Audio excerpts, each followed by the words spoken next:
Good afternoon, everyone, and welcome to today's webinar. Today's webinar will be on the Blueforce Timecard processes, and of course, it's part of our Mastering Blueforce, our weekly series. This one for the week of April the 3rd.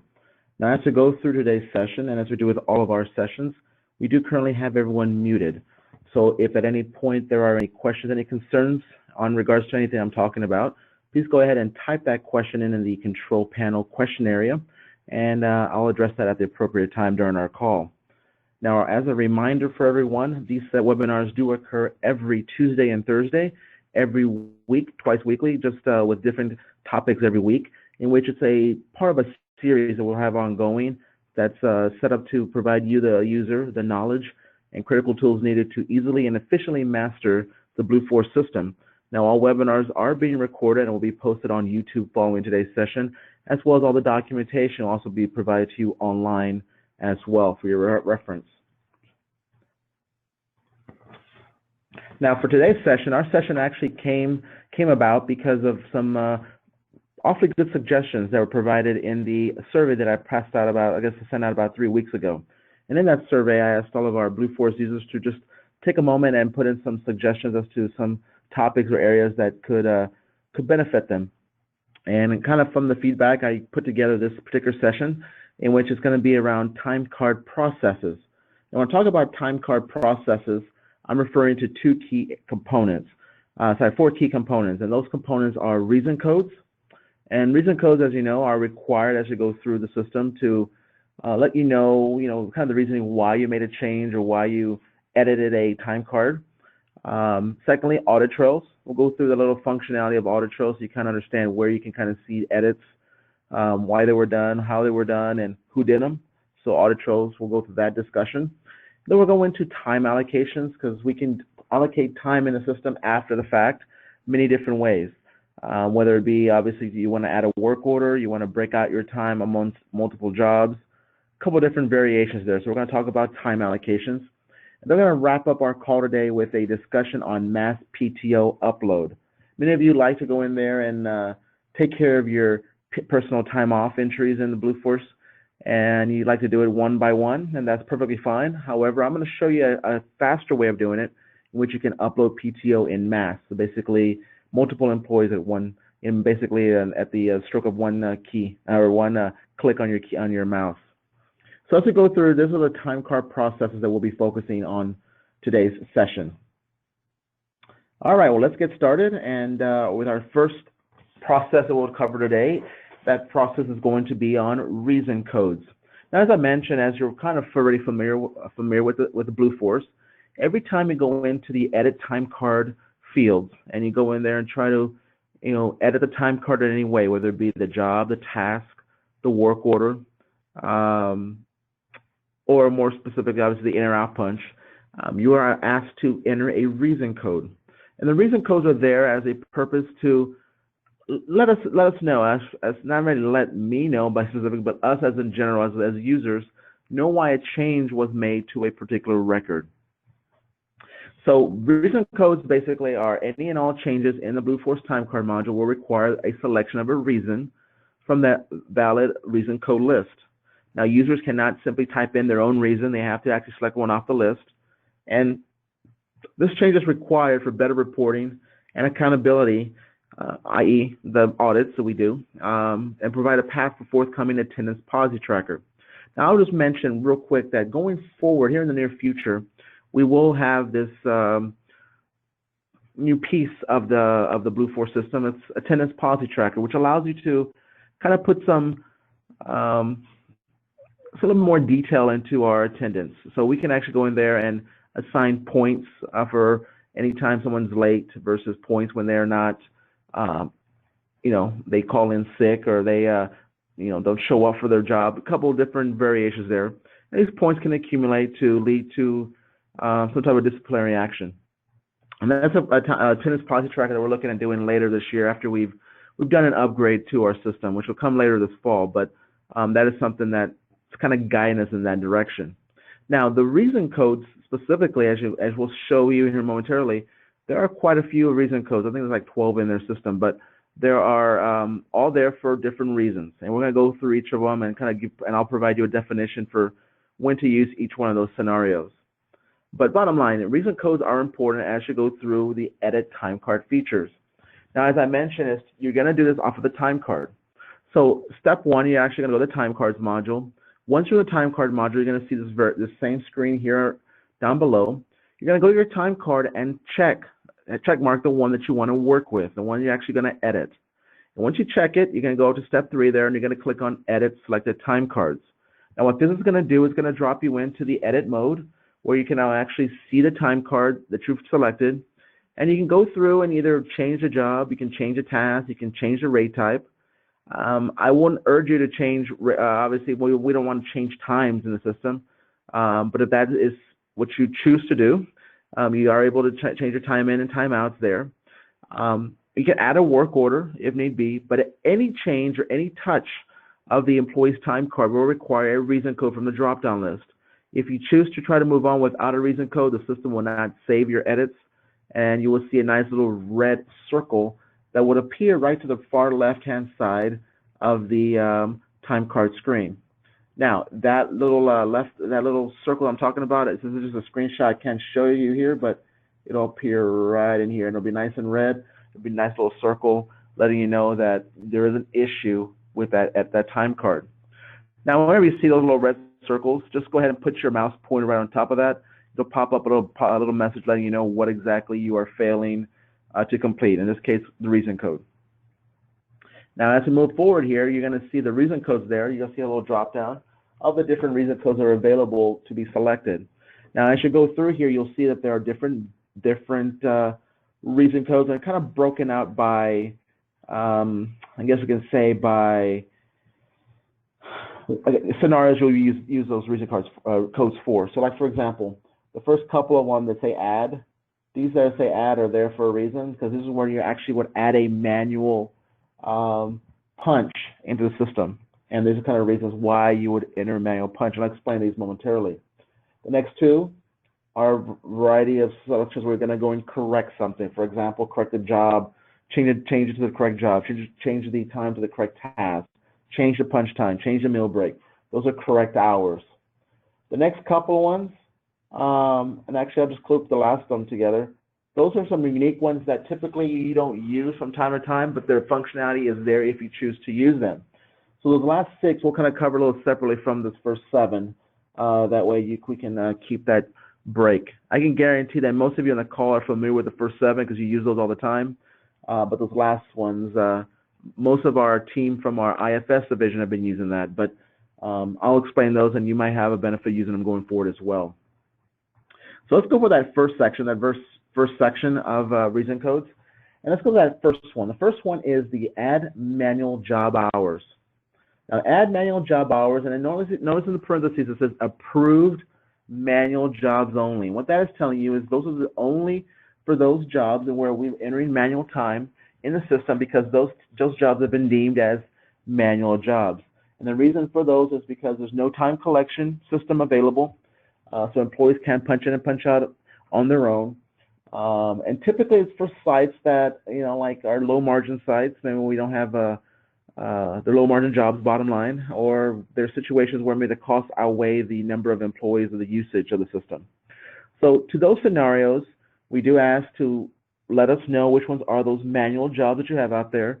We'll make sure they get approved, and then the IT ePay team will actually go through and mark those jobs as manual in the system. Therefore, those jobs no longer affect your compliance scores, but more so we do know which jobs have been deemed manual, should there be ever a question, whether it be from an auditor or a management team member or whatnot. So we always have that information. That's add manual job hours.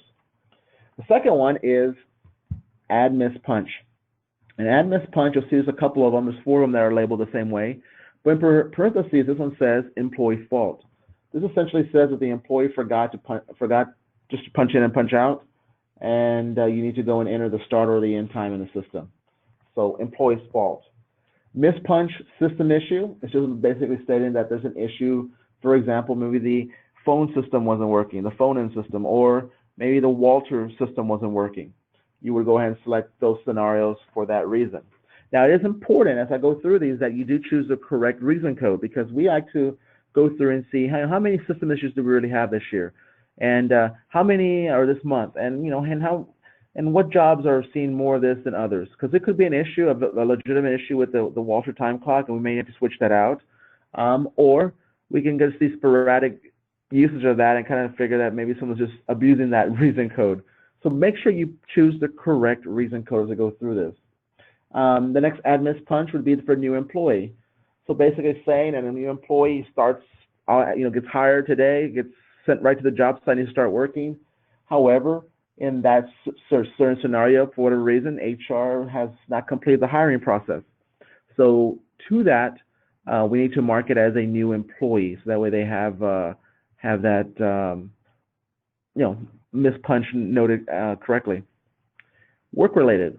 Now the other one being work-related here, just letting you know that maybe for some reason the employee was authorized to go home after they did a work-related task. So for example, at some of our sites, we have employees that have to run an errand, maybe make a delivery, maybe, whatever, go take care of a task at a job site. They may not have a time collection device. And instead of that employee coming all the way back to the office, we say, you know what, when you're done there, go ahead and leave. So when they leave, we actually, it makes more sense for the employee just to take off, then come back and take on more time.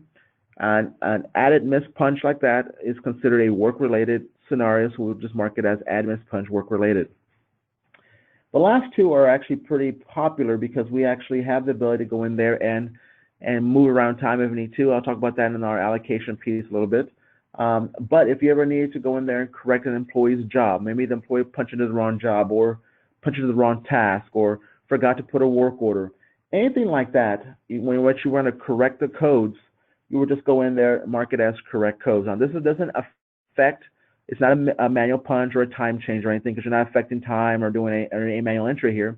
All you're doing is changing or correcting these particular codes. Now, the only thing it would affect from a compliance standpoint is your correction lag. If you did all these changes, 3 weeks, I'll say 2 weeks, in the end of a biweekly pay period, at the end of the pay period is when you went back in there and made these changes, then the correction lag would affect you. But if you take care of this in a timely manner, it should not be of a big issue. And that's correct codes. And the last one is correct hours. Correct hours is just saying you're going to go in there and correct a punch. You're going to go in there and correct a meal break, anything like that. Obviously, anytime you make any time changes, that draws kind of the eye of the audit group. So keep in mind that if you're going to go in there and legitimately make a change to a punch or a meal break, that you use correct hours, punch time, meal break as your reason code. But once again, I try to sway away from making time changes, obviously, because we should let the employees be punching in and punching out on their own. So that is the first 7 and the more common reason code that you would use on a day-to-day basis. So these are the ones that I would expect all of you to be using if you ever have to go in to do the edit time card functions. Now, for the ones that are less known, we have 6 of these, and these 6 are reason codes can be used now, and they're used maybe from a different perspective. So like the first one, interpaid absence. You're thinking, okay, what is that about? I don't need to pay anybody for absence, and that's perfectly fine. There are some sites that we have to mark it as a paid absence. They get paid for their work time. In that particular case, when you go in there and enter that time into the Timecard view, you can go in there and just mark it as entered paid absence, which basically says the user needs to add paid absence, such as a vacation, holiday, anything that's really an absence scenario. Sick is probably the most common one. It's probably the one I should have used in my definition there. But if someone is eligible for sick, you can go in there, put a rate type of sick, and then put the reason code of entered paid absence. Now, entered paid absence allows you down the road, if you ever need to run a report or kind of see some more detail on that, we could actually provide that for you. But that's just a reason that's in there to assist with any audits or any questions that may come out of it later. Now, the next couple of ones, you have the reverse side, enter unpaid absence authorized and enter unpaid absence unapproved. Now, the difference between the two is the first one is authorized. Essentially, the user, which is us, is going to go in there and add authorized unpaid absence for tracking purposes. So the user is going to select the unpaid rate type that we have available out there, and you can actually go out there and essentially track that absence. So right now, Blueforce is really a system where it works on punches where the employee actually controls the in and out punches. So it's basically based on work time. However, if you ever wanted to go in there and track such scenarios where an employee didn't work, but you wanted to track that they were absent that day for your purposes and your tracking records, use Blueforce and do it this way. You can go in there and change the rate type and simply go over there and put a reason code of unpaid absence authorized, or in the case where an employee just simply doesn't show up for work or doesn't tell you anything, just basically a no call, no show, you can go in there and log it as a unpaid absence unapproved. Now in these cases, the both unpaid scenarios, it's going to be a manual entry. You're not going to be counted against on your compliance scores, but this is just a way of going in there and tracking that an employee just simply called in and we want to note it in the system. Many of you do it now manually on paper or in a spreadsheet or in the computer. That's a little tedious. Keep it all in one system. Just go ahead and do it in Blueforce this way, and you have a record that can be used later if ever needed. So that is just one of the things I'll bring up is these two, the inner unpaid absences are there, but it's a good opportunity to track that. So I've got one question I will go back to real quick on the employee fault. The employee fault is basically saying the employee didn't punch in or punch out. If someone forgot to punch in because of if someone went to the clock and had an issue with a fingerprint, that is a system issue. That's not employee's fault. The employee's fault is only when they decide they're not going to punch in or they're not going to punch out. So I want to address that before I go any further. Furthermore, on this list, the next two are the notate early late punch authorized and notate early late punch unapproved. Same concept on either one of these. You can there note whenever an employee comes in and starts earlier than their scheduled start time or works past their scheduled end time, and you want to note that because, for example, if you ask an employee to come in early or you ask them to stay late, but you know that they're typically working a certain set shift, you can actually go in there and if you ever have to edit that punch for any reason, or you just want to go back to their punch itself and note the reason why their time is a little out of standard, you can actually go in there and mark it as notate early late punch authorized. Or if the employee decided he or she was going to punch in 2 hours early and sit in the break room for 2 hours before they actually started working, or an employee decided they're going to stay and chit chat with friends after they were supposed to punch out for 30 minutes and then decided to punch out. If you ever have to edit that time, edit those punches, notate it with the reason code of unapproved. And for this scenario, that way you can actually go back and say, you know what, this wasn't approved. This is an issue. We need to note it in the system.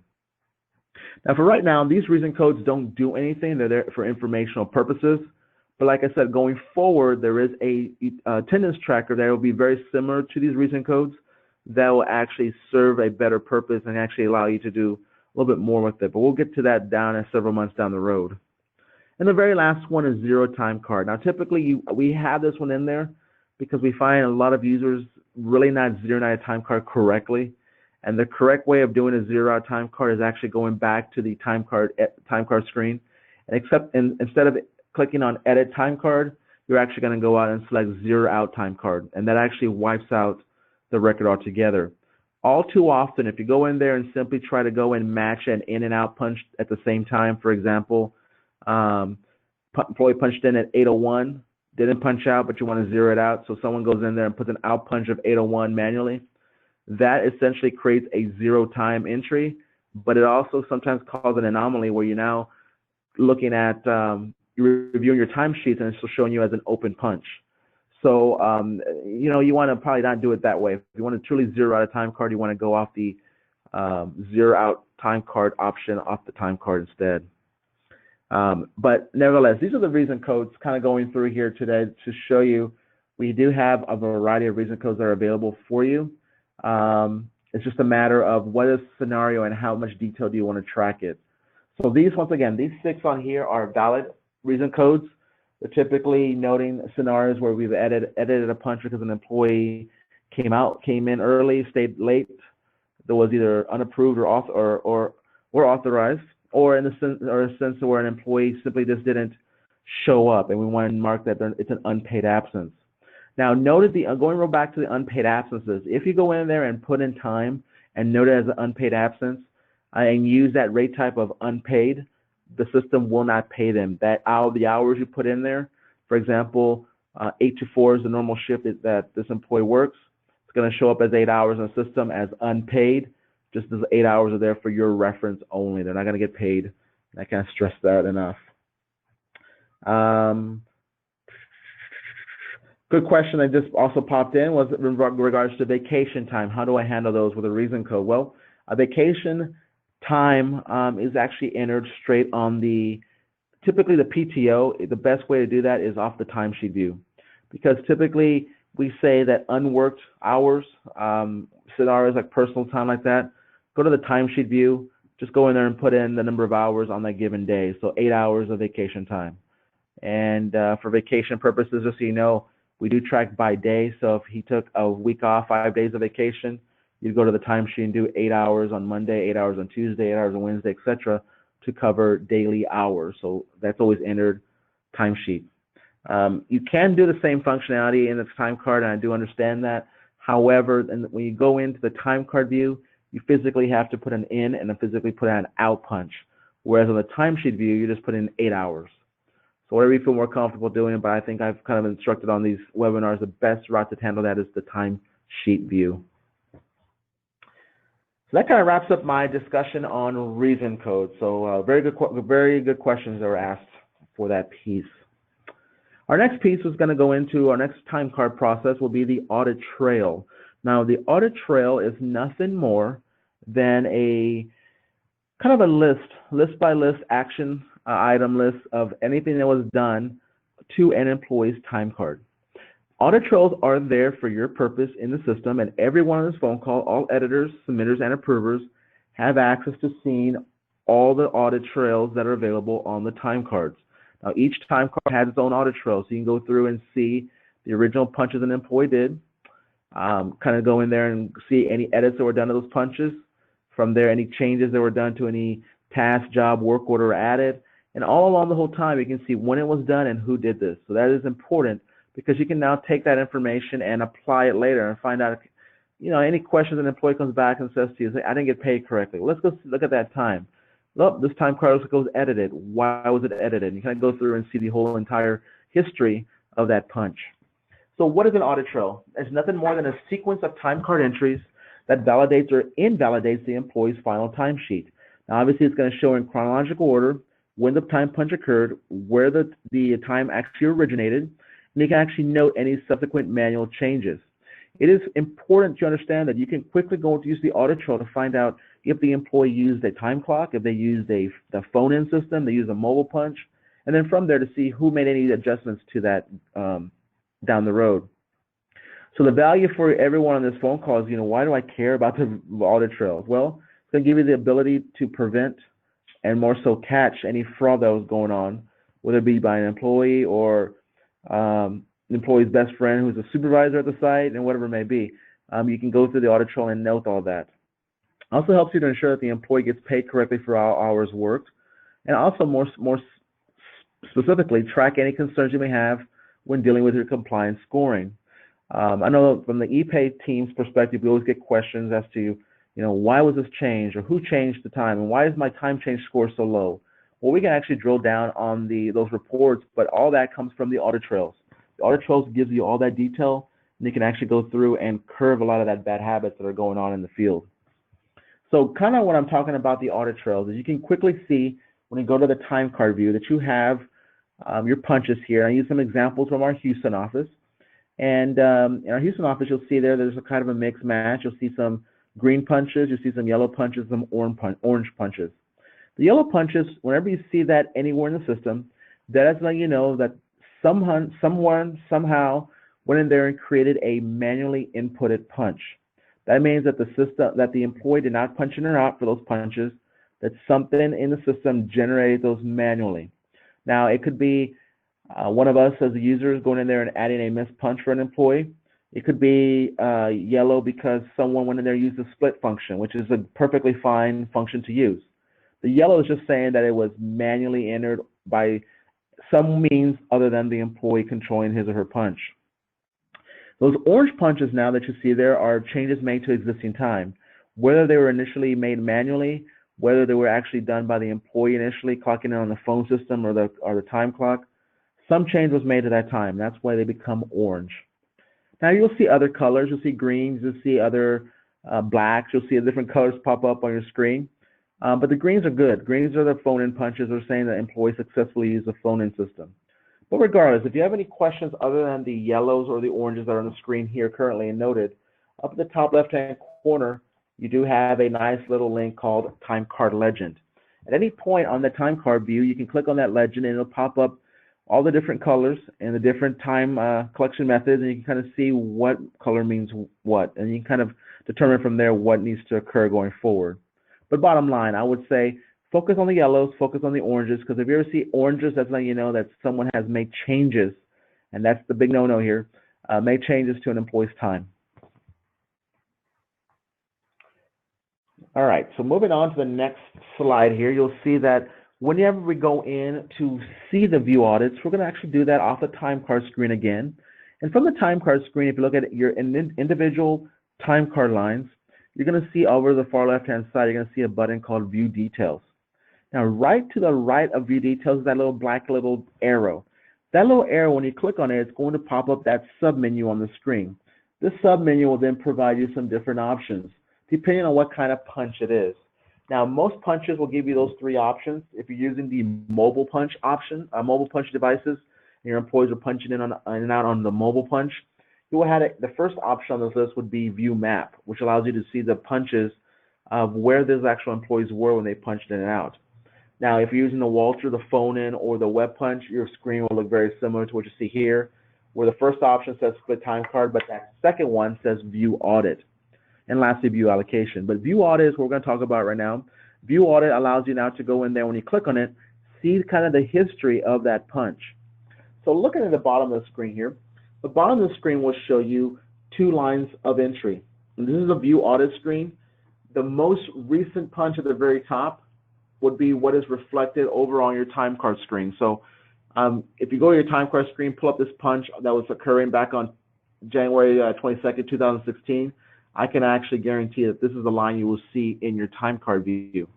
Now, the way this works is the bottom of the screen, or the bottom of that audit list, the audit trail, that view audit screen, sorry, the very first one at the very bottom of the list is going to be the first entry that started this whole transaction. So what that basically saying is this first option, we had two punches that are in green. As I mentioned earlier, the green is good. Green is saying the employee actually called into the phone-in system, recorded an in-punch, and recorded an out-punch successfully on his own. Well, that is telling you also that the new time card was created at that time, and it was actually updated in the system at 5:39 a.m. On January 23rd, when the actual employee was punching out. So that first line is perfect. That is what you're actually going to see. But then the second line, and the only other line here in this particular example, you'll also notice that the actual out time went to orange. So if someone went in there and changed the time from 5:39 to 5:32, which then now becomes an issue because now we're doing a time change and we're altering an employee's time and actually taking away 7 minutes in this case. So by we're taking away 7 minutes, it's actually going to be a bigger focus because of our rounding rules. Our rounding rules are in place, so a rounding time, as you know, would take the edited punch to 5:30. So right now, your employee is really getting paid from 23:30 because of the rounding time for the in punch to 5:30. Now the out punches, you'll see now was changed. So the original time would have rounded up to 5:45 a.m. So therefore, in reality, we're cheating that employee out of 15 minutes. Now, if there's a reason, if there's a valid reason, maybe that employee was told to clock out and did not, and was, like I said, going back to that example where he's checking in on friends that have punched in or are still working or making phone calls and waiting, whatever it may be before he actually punches out, In that case, the reason code that should be used here is that, he was actually unapproved. Was it just the unapproved laid out, I guess you can say. So for that scenario, we would have actually gone in there and shown a reason code. Now for this example, I blocked out the reason code. I don't know what it is here, but a reason code would appear right there. You also see who would it be modified by, and I purposely blocked that one out so we could protect the guilty in this case. But and bottom line, the audit column on the far right lets you know that a timeout was changed. So this is just an example of when a change was made and how dramatic of a swing that employee's pay could be affected just by looking at the audit trail. Now another example I have here for you is this one, which has 4 lines of time on this particular audit trail. So going back to the bottom one, it'll show you that from at 8 to 4, a punch was added manually. That was a yellow entry. You'll look through here. The reason code was because the employee's fault just didn't punch in or out that time. And it was done by yours truly. I did it. And this is the time I did it. And this is the note in the system letting us know that a new time card was added to the system. So you're always going to see new time card added as your first transaction. Well, during this process, I decided, well, I need to now change the job. He originally clocked into my main office. Or actually, I entered that time to my main office, but in reality, it should have been Alamo Cafe. So I fixed that. I was messing around with the task field, and that popped up on here. You'll also go through here and see that the reason code. I said that I added a missed punch in the system, so I'm kind of run amok here. I've actually created something, but you can kind of quickly see that if you're going in there and I'm putting the wrong reason codes, it's going to note that in the system. But you can go through and trail and say, all right, well, that was a change that happened.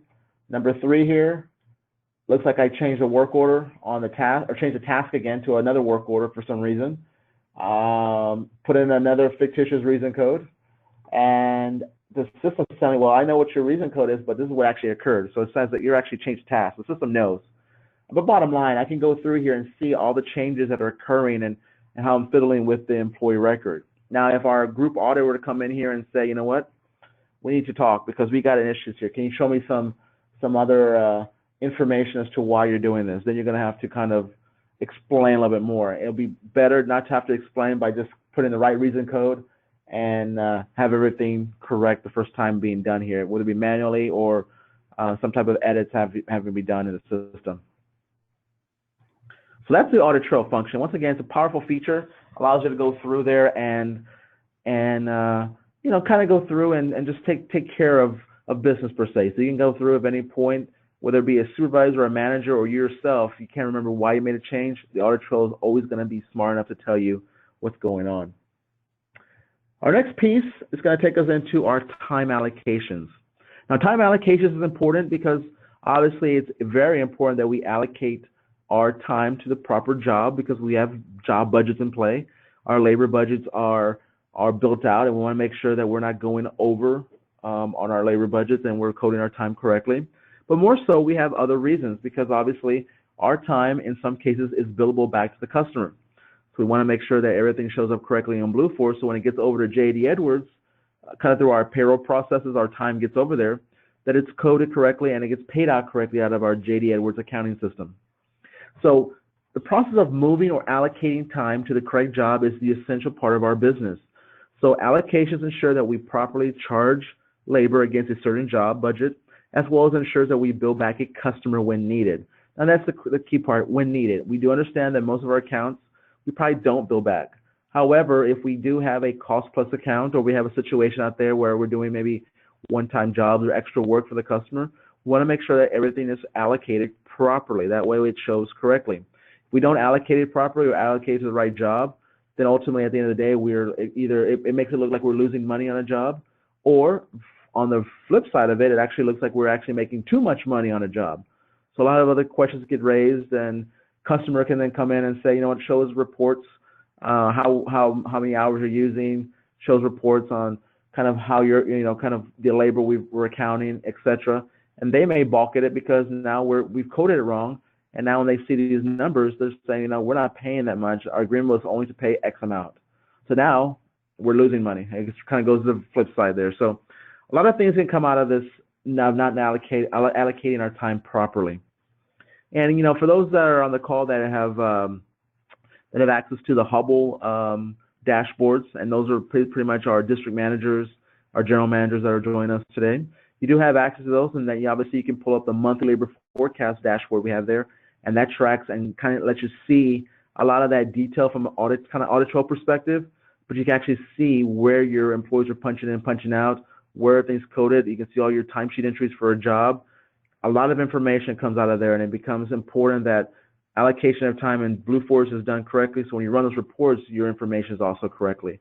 So I urge you to go to that. We'll be offering some training sessions on that monthly labor forecast here in the near future. So if you don't know what I'm referring to, or don't recall how to do that, I urge you, when that notice comes out, sign up for one of those sessions and get trained up on that a little bit. So time allocation can occur one of three approved ways in Blueforce. The first two ways, first one is split timecard, which basically says you can actually go through and create an allocation by manually splitting of a time card based on the job, rate type, task, and/or work order. And when I mean by manually, I mean that you're actually doing it on your own. You're physically having to do some interaction with the system to get the split occurring. It doesn't mean you're going to get counted against on your compliance score for manual punches, because they're not manual punches. You're actually just basically moving around time, and that's perfectly fine in the system. And it's actually urged, we strongly suggest you actually use the split time card functionality. Second one is allocation. That allocation function is allocation of time based on task or work order only, and it's typically employee-driven allocations. So for example, those employees that log in the system via WebPunch, they can allocate their time. That's kind of what that process is. Number 1 and 2 here, split time card and add allocation, are available off the employee's Timecard View, or the employee Timecard View in the system, in Blueforce. The third one, auto split, is something I've talked about last week, and I've talked about it in prior webinars as well recently. That is basically the functionality where you can actually set it up on the employee profile, where auto split kind of does it automatically for you. It automatically splits the employee's time amongst jobs, several jobs, based on a percentage. So that is done on the employee side of things. That's on the employee profile. We're going to focus on 1 and 2 predominantly. I'll bring just a quick review of number 3 there momentarily as well. But the first one, manually splitting of time cards. Once again, this deals with an employee working, say for example, a full day, and doesn't remember to punch in 2 other jobs. But during the course of the day, the employee actually worked at 3 different jobs.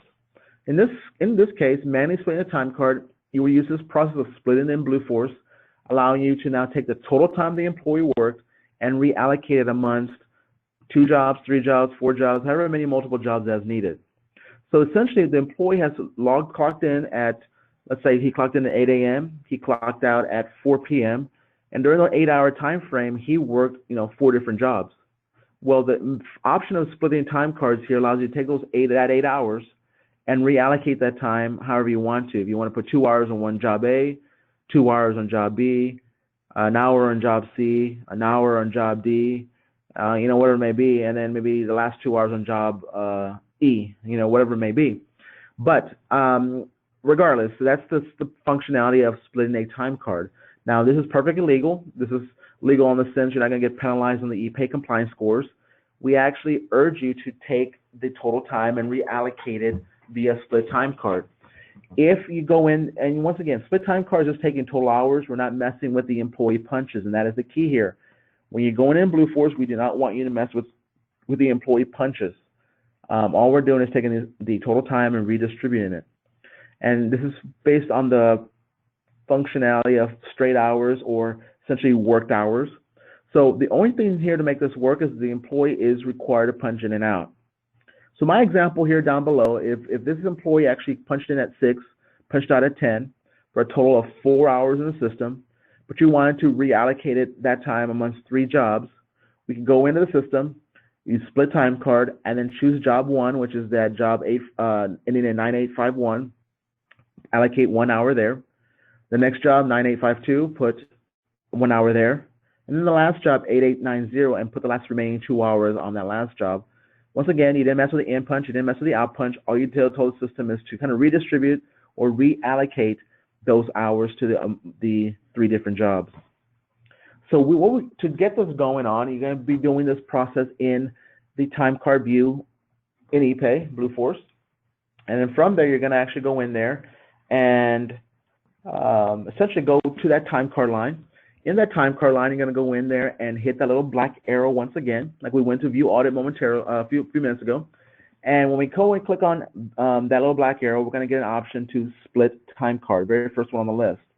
Now, when I click on split timecard, that's going to give me the option now of taking that, in this example, the 13.5 hours for that employee. In this case, Mr. Nunez decided he was going to punch in, he's going to punch out, but he didn't want to clock into the variety of different jobs he worked on that given day, which is not a problem.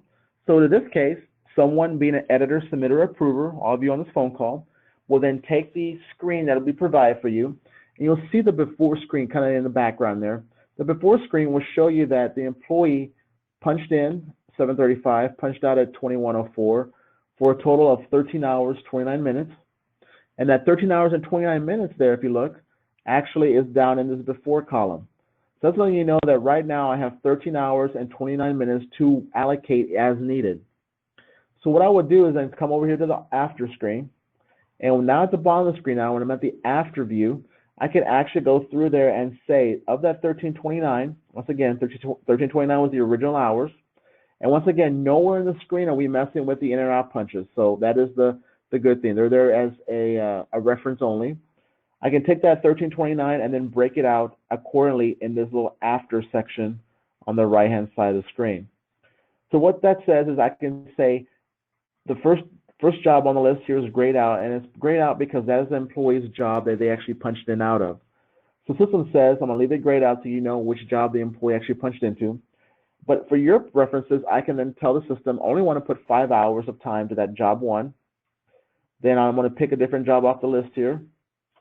I pick DHL Express. I'm going to go and put 3 hours of that job. I'm going to hit the little drop down again, pick a different job, put another 3 hours on that job, and then I'm going to hit the drop down again and then put another 2 hours, 29 minutes for a total of 1329. I'm in balance at the bottom of the before and after columns there, and I know that 13 hours and 29 minutes have now been distributed, allocated correctly.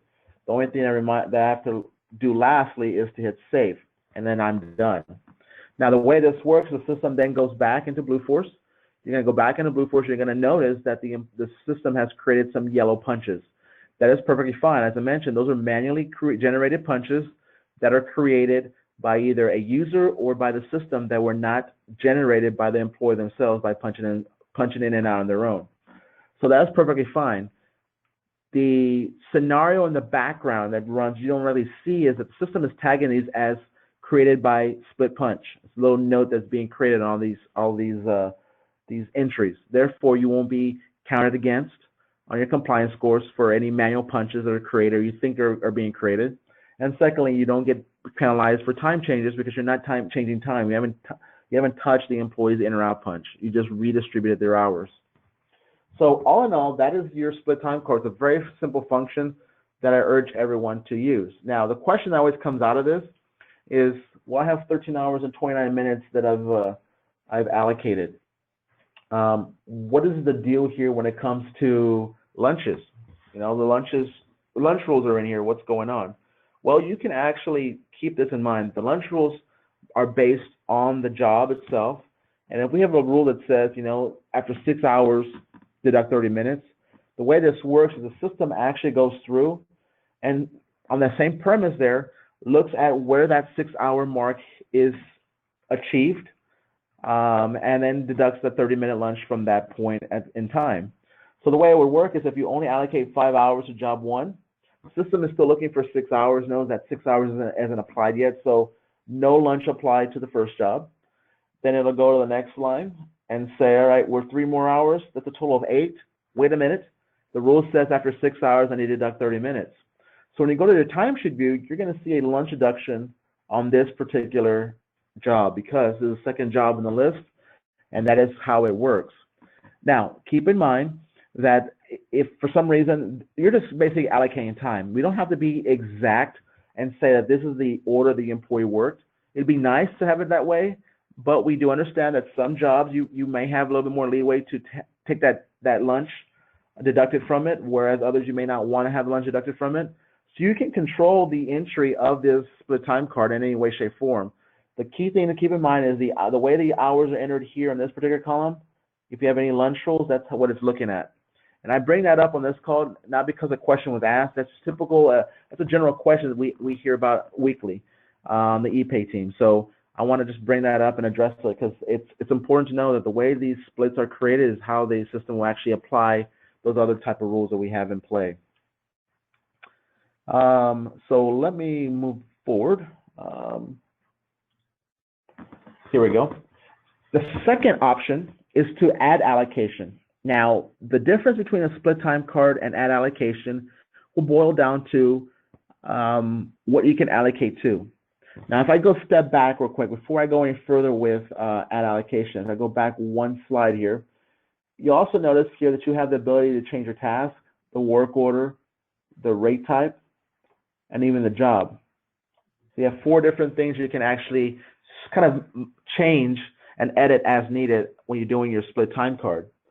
One cool thing you can also do here that I didn't bring up is your rate types. If for some reason some hours were supposed to be training hours, so you can actually go in there and say split 5 hours to regular, the next 3 hours to training rate type, the next 3 hours to snow pay, if you have snow pay like our group in Denver does. You've got a couple of different scenarios there, so you can adjust the rate type here. Manually splitting a time card is primarily there for the Blueforce users, us on the phone call, to be able to manipulate. It's nothing that the employee would actually do themselves. Now, the add allocation piece, this is more for the employee to take care of themselves. Notice here that they only have the option of changing the work order and changing a task. The job here, they're grayed out. There's no way of changing that on the employee perspective. So you can do this in Blueforce as well. Just know that if you do this through Blueforce as a Blueforce user, you can allocate at these other levels, like the rate type level or the job level, just task and work order. So just keep that in mind. That is an option for you going forward. Now, like I said, it's very similar. The only difference is that this is employee driven typically. So when you go through here, you'll go through and see that you have the hours down here, 8.5 hours available.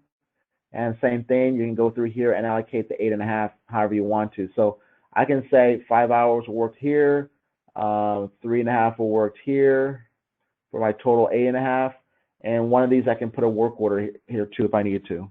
That's kind of what it boils down to. But once again, this is kind of an employee-driven view and gives the ability to break it out any way, shape, form you like. So here's an example of how I might be able to break it out. But keep in mind, the job cannot be changed, and you have nowhere to have a control to change the rate type. Rate type is strictly regular on all of these punches.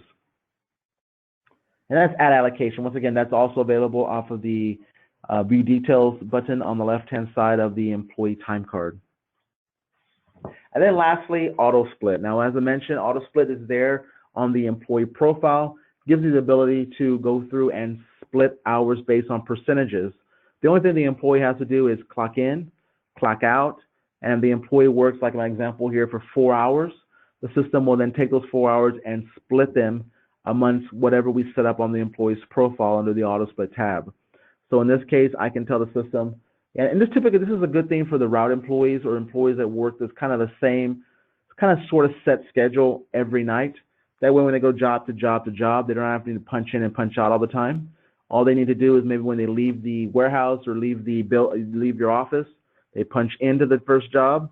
When they come back to the office, they punch out, and the system will then take care of the rest. It'll split them out accordingly based on percentage. So I go through a little bit more detail of it's kind of all the detail I'm going to go through for the purpose of this call. But the auto split, I kind of went through a little bit more detail last week's webinar.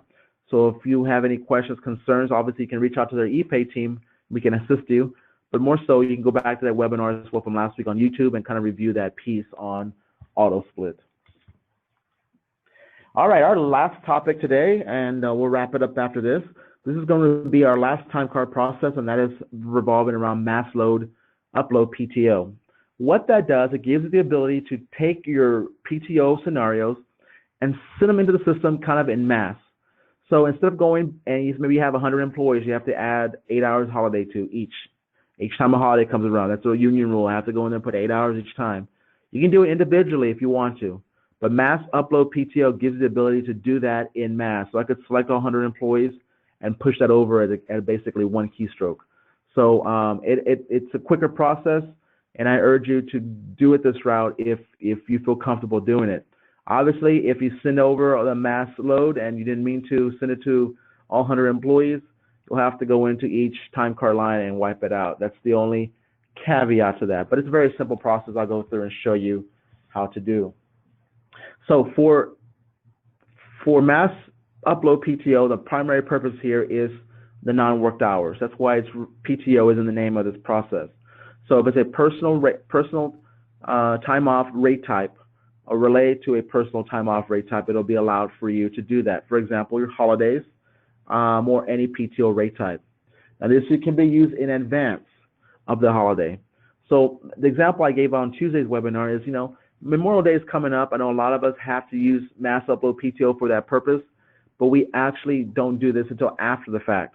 Well, we don't have to wait to do it after the fact. We can do it in advance. The system, as you may or may not know, is Blueforce is available for you to key in time in the future. You can do that now. The only catch is that make sure that we don't do it too far in advance.